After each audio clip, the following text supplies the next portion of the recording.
नमस्कार दोस्तों, कैसे हैं आप? मैं और किचन में आपका स्वागत है। आज 17 अगस्त 2022 को मेरा व्रत है। हलषष्ठी या ललही छठ में व्रत हूँ आज। तो इस व्रत में मैं क्या-क्या बनाई हूँ और ये सब आपके साथ बताऊँगी, शेयर करूँगी। किस तरह से ये व्रत मनाया जाता है ये भी बताऊँगी और क्या खाएँ, क्या ना खाएँ इस बारे में भी बात करूँगी।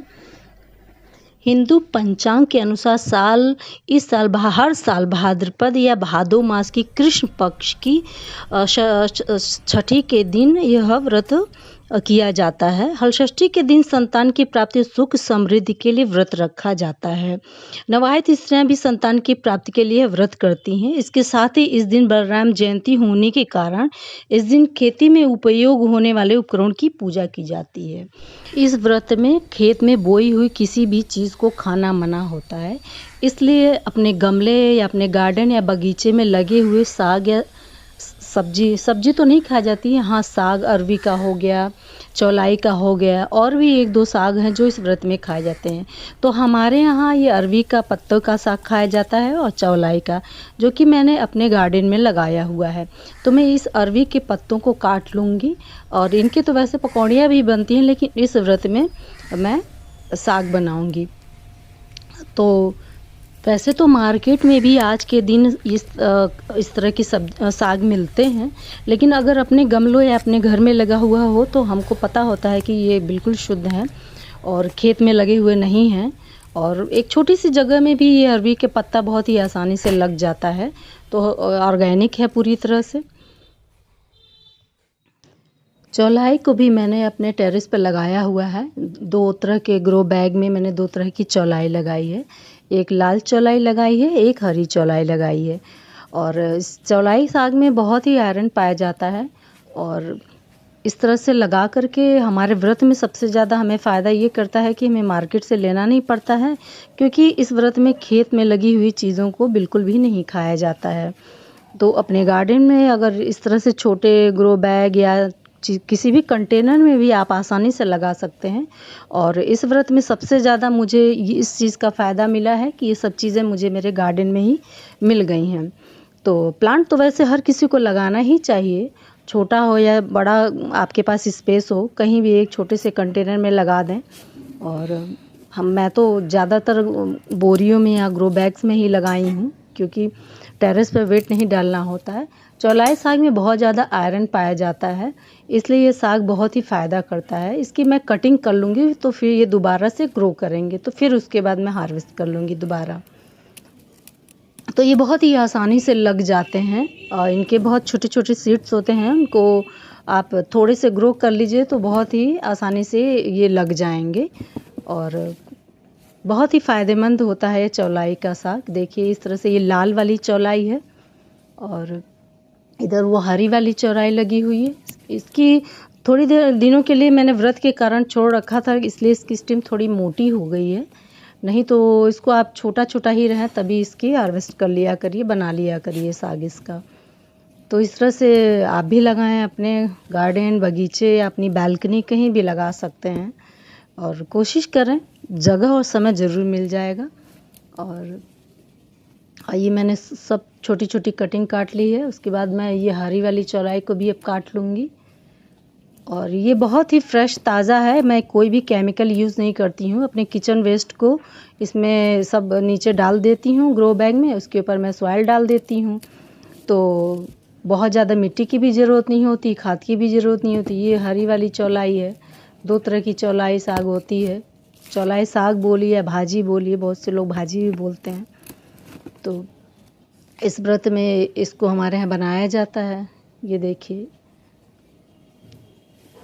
सुबह पूजा करने के बाद उसके बाद ये खाना बनता है और उसके बाद या तो दोपहर में खा लें लंच में या फिर शाम में खा लें। कुछ लोग 2 बार भी खाते हैं।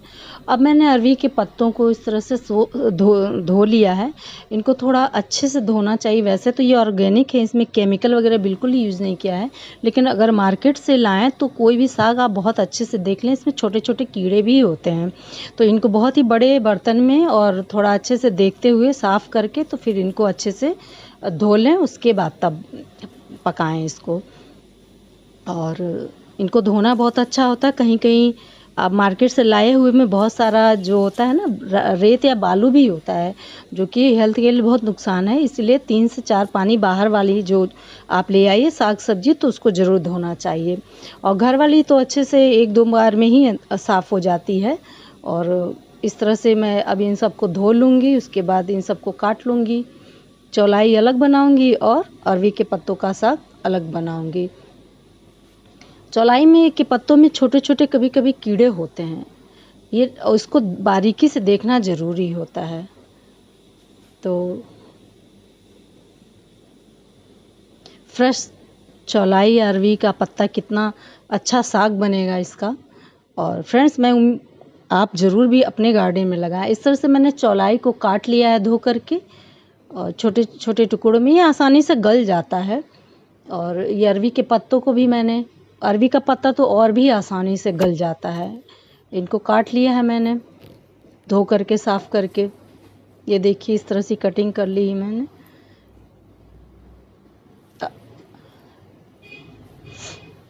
उसके बाद इसमें इस व्रत में ना भैंस के दूध की बने भैंस के घी का इस्तेमाल किया जाता है। अब और इसमें तिन्नी का चावल खाया जाता है। मैंने तिन्नी के चावल को धो लिया है। अब मैं इसको कुकर में चढ़ा दूंगी एक साइड में। उसके बाद मैं साग को भी बना लूँगी। अब कढ़ाई में घी डाल दूंगी 2 चम्मच। और ये भैंस के दूध से बना हुआ घी है, उसी घी को इस्तेमाल किया जाता है इस व्रत में। 2 चम्मच बहुत होता है, क्योंकि साग है बहुत आसानी से गल जाएगा। मतलब जैसे जैसे साग की मात्रा आपके पास हो उतना है। और ये हरी मिर्च है, ये भी गमलों या अपने बगीचे में का ही मिर्च इस्तेमाल होता है। इसको 2 मिर्च मैंने लिया है। और ये तीखी मिर्च है, उसी हिसाब से लें, क्योंकि साग तो बहुत आसानी से गल जाएगा, तो 2-3 मिर्च बहुत होता है। उसके बाद मैं ये अरवी के पत्तों को पहले पकाऊंगी, तो डाल दूंगी। और इसमें सेंधा नमक का इस्तेमाल किया जाता है। जो व्रत में हम लोग नमक खाते हैं ना, उसी नमक का इस्तेमाल होता है इसमें। और ये मुश्किल से 5-10 मिनट में आसानी से बन जाता है। और इसको छोटी सी प्लेट से ढकेंगे। ये देखिए इस तरह से थोड़ा गल गया है, नमक डाल दिया है मैंने। सेंधा नमक ही इस्तेमाल होता है। इस तरह से ढक दूंगी और ये 5 मिनट में आराम से पक जाएगा।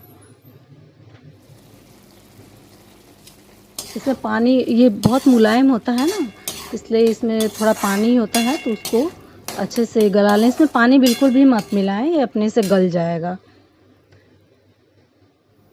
और उसके बाद इधर आप चौलाई का साग भी बना लूँगी। अरवी के पत्तों का साग इसी में से निकाल दी हूँ।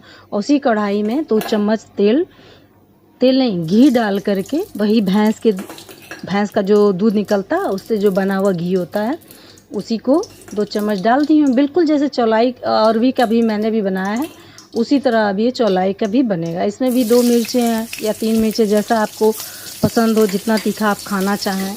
लेकिन साग में तो थोड़ा ही मिर्च सही रहता है। अब व्रत है तो बहुत ज़्यादा स्पाइसी ना रहे, व्रत में बहुत स्पाइसी नहीं खाना चाहिए। अब मैं इन कटे हुए चौलाई के पत्तों को डाल दूँगी इस कढ़ाई में।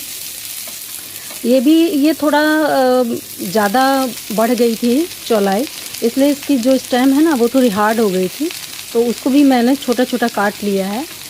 थोड़ा टाइम लगेगा, अरवी से थोड़ा सा अधिक टाइम लगेगा, लेकिन वैसे ये भी गल जाता है। इसमें भी पानी नहीं मिलाना रहेगा। और ये सेंधा नमक 1 टेबल स्पून डाल दिया मैंने। अब इनको चला करके ढक दूँगी। अपने स्वाद के हिसाब से नमक, और जिस भी मात्रा में आपके पास साग है। ये देखिए गल गया है इस तरह से। और ये लाल वाली चौलाई है ना, और इसके छोटी सी प्लेट में ढक दूँगी। लाल वाली चौलाई है ना, तो देखिए इसका कलर कैसा निकला है। जो इसका पानी निकला है, इसका कलर बिल्कुल लाल है। इससे पता चल रहा है एकदम प्योर चौलाई है, लाल वाली, और एकदम फ्रेश है ना, तो इसलिए ये बहुत ही सॉफ्ट है, इसलिए गल गया आसानी से। अब दोनों ही साग हो गए हैं, वो भी तिन्नी का चावल भी हो गया है। और इस तरह से मैं थाली लगा लूँगी। ये भैंस के दूध से बना हुआ दही भी इसमें खाया जाता है।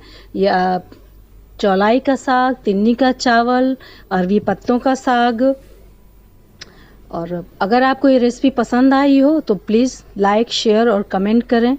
और सबके यहाँ व्रत में अलग अलग बनाया जाता है, मेरे यहाँ जो बनाया जाता है वो सब मैंने आपके साथ शेयर किया है और उम्मीद करती हूँ आपको पसंद आया होगा। फिर नेक्स्ट ड्रेस में आपसे मिलती हूँ, तब तक के लिए नमस्कार।